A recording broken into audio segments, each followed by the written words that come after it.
A warm welcome for Taiwan's President Tsai Ing-wen to a bookshop owned by a Hong Kong dissident. Lam Wing-ki is known for selling books critical of China's government. He sought refuge in Taiwan's capital last year after being detained by Chinese agents, forcing his shop in Hong Kong to close. President Tsai used her visit in Taipei to reiterate her support for Hong Kong's pro-democracy movement.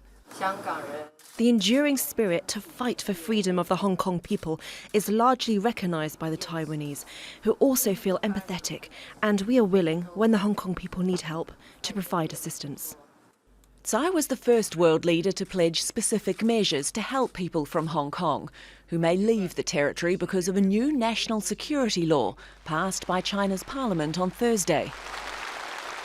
The legislation's triggered a new wave of anti-government protests by Hong Kong activists, who say the law further destroys its autonomy and allows China's government to silence dissent.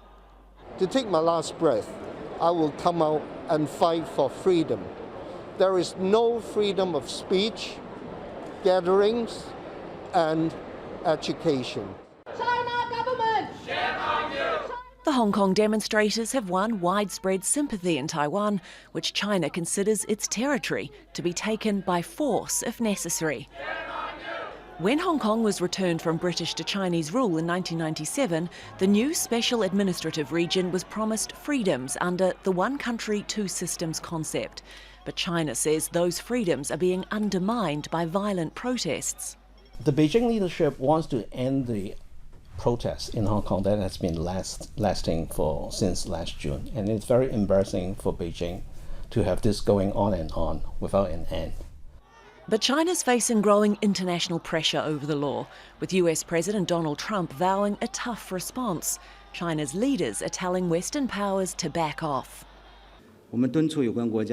We urge relevant countries to respect China's sovereignty, abide by international law and basic norms of international relations, be cautious and refrain from interfering in Hong Kong's affairs and China's internal affairs in any way.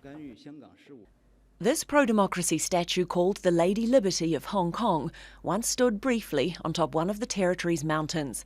Now it's on display in a museum, a symbol of anger and defiance, and the liberty protesters say they long for. Alexi, Al Jazeera.